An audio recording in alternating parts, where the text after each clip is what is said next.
Ilja Dragunov is one of the best wrestlers we have working right now, and he's easily the best German expert we've ever had. Sorry Axel, and sorry Axel. Born in Russia, he moved to Germany at the age of 5 and was later trained by both Axel Tischer, thank you Axel, and Rick Baxter. But there's something about him that's just off.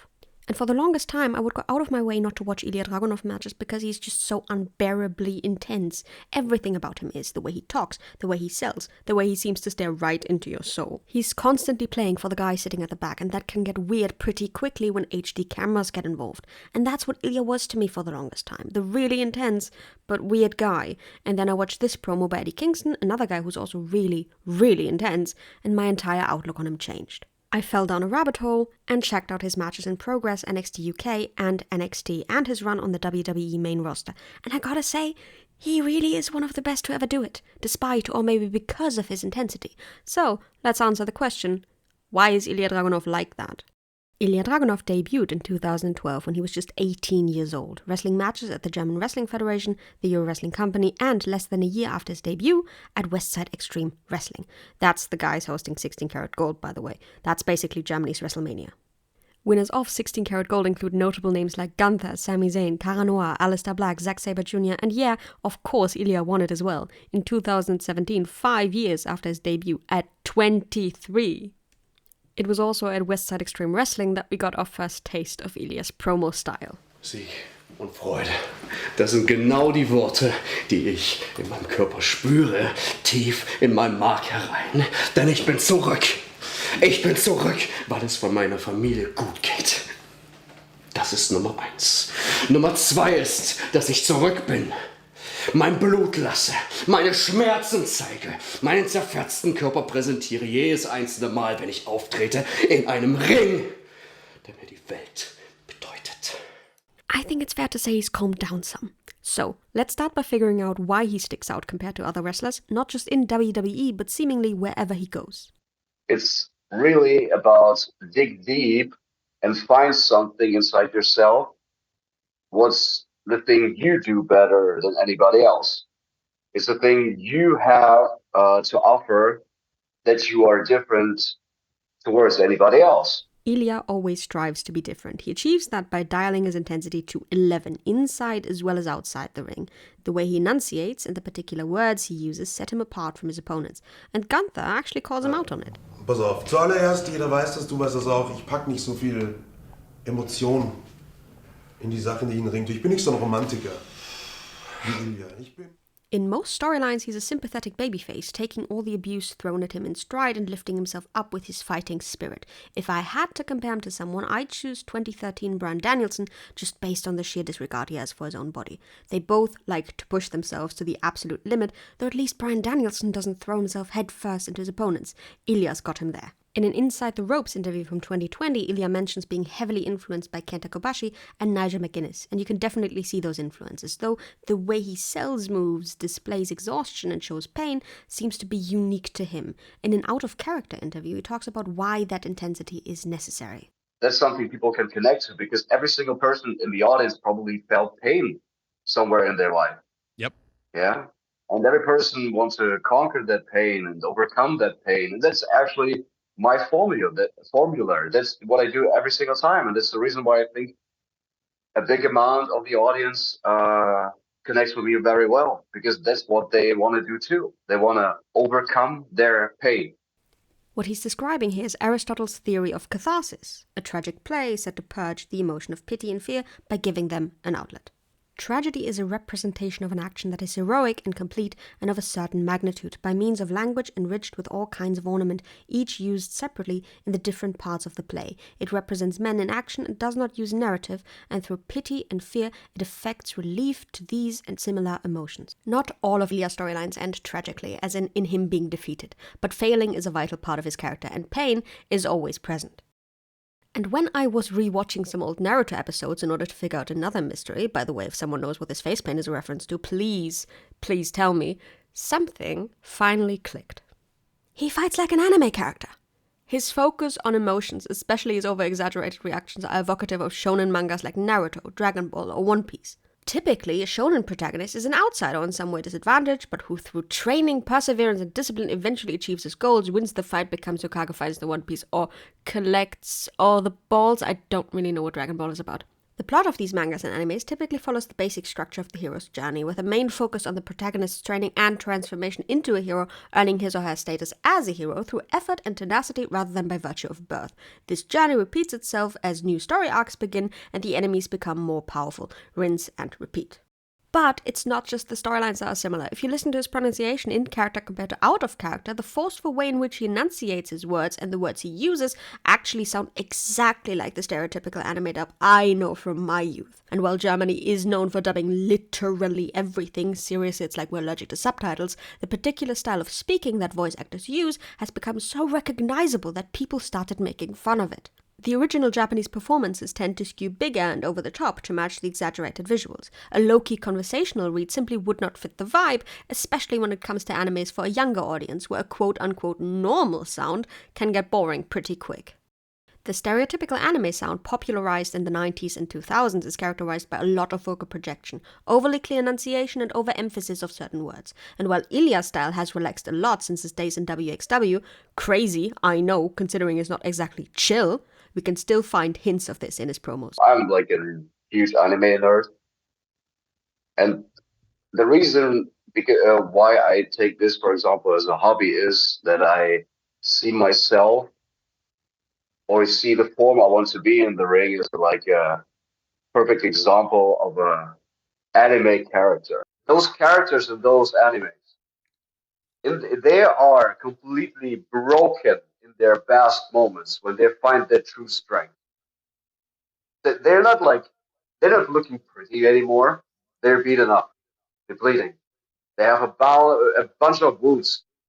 But this is the moment where they are the greatest, because they fight through all of that and eventually win. This is the best thing you can go for, because sometimes we are our best form already in the moment we struggle the most. Ilja was 13 when Naruto premiered in Germany in 2006 and 16 when Naruto Shippuden premiered, so he literally is their target audience, and it really is no wonder stories like this appeal to Ilja. After all, he immigrated to Germany at 5 years old, had to learn to speak an entirely different language, and later worked odd jobs just to get by. WWE's commentary team is actually downplaying how bad it was. Check out the WXW documentary on him, it's absolutely unreal. And if we compare one of Ilja's promos from NXT with this monologue from Naruto, we can actually visualize how big of an impact stories like this had on him. In Ilja's monologue, over 21% of all words were emphasized. That's 56 out of 261 words. Over 40% of those emphasized words were nouns like pain, honor, and frustration. Over 30 were verbs, and 12% were adjectives. Pronouns and adverbs barely feature. Let's compare that to this speech from Naruto. 19.5% of the text in Naruto's monologue is emphasized, and of those words, nouns make up 32%, adjectives 26%, and pronouns like them, me, and my a whopping 21%. I've also looked at one of Nigel McGuinness' promos. In this one, Nigel puts emphasis on 10% of his words. That's 23 out of 230. And over half of his emphasized words were verbs. 22% were nouns, and 13% were pronouns. So, Ilja's speech pattern in his promos is actually closer to animes like Naruto than it is to other wrestlers. Funnily enough, Ilja actually emphasizes more words than the anime does, sometimes several in a single sentence, which makes sense when we consider that he likes to draw influences from outside the industry rather than just recreate what we've already seen. It sounds more like, Ilja, you look at this business as art, as opposed to what a lot of people get out of it. Where do you draw inspiration from? Everything. Like, everything is art. Like, life itself is art. I mean, it's, I think if you put soul into something, if you breathe soul into a thing, it becomes art. It doesn't matter what it is. It doesn't matter if it's this business, this industry, or it is anything else that people do. Like, it just needs this soul that you blow into something. The reason Ilja might sound weird is because he puts emphasis on words that shouldn't be emphasized. The agony I felt to vacate my NXT UK championship. He's talking about how the loss of his championship made him feel. The emphasis is on I and my. A title I slayed an unbeatable force to win. Now he's emphasizing the verb slayed. The focus has shifted from him to what he had to do to gain the championship. Notice though how he's not emphasizing the adjective unbeatable. A title I defended with pride and honor. Pride and honor are big themes in Ilja's matches, so while it makes sense that he would emphasize these words, it's an anaphora, a repetition of the first part of the sentence. A title I slayed, a title I defended. He's already chosen to emphasize the verb in the first sentence, so it would only make sense for him to emphasize the verb in the second sentence as well. But he doesn't. It's a rhythmic break. It sounds weird. And these rhythmic breaks keep happening. So, let's summarize. He grew up in Germany during a time where shonen animes like Naruto were at their absolute peak in mainstream popularity and worked for companies that prioritized live events over streaming. So, during those first years, his main focus was on building a connection with his audience through A, getting over as a babyface, and B, setting himself apart from the rest of the roster by any means necessary. It is simply those moments where I shine the most is when I get beaten up the most, when I suffer the most, when I'm literally getting stomped into the ground. This is like where I reach my full potential, because it's really about either you can take it or you can't. When I perform, I know I have nothing else to give. This is everything I have. Like when I go in there and I do my thing, everything is honest. As a person, I'm honest. I would never the truth is hard in life. And if you are a person who pretends something in the ring, people will feel that. They will see you're not for real. They will never connect you on a deeper emotional level. That's what every performer deeply inside really wants, is a deep emotional connection. If everybody would like what I do, nobody would really be interested into me.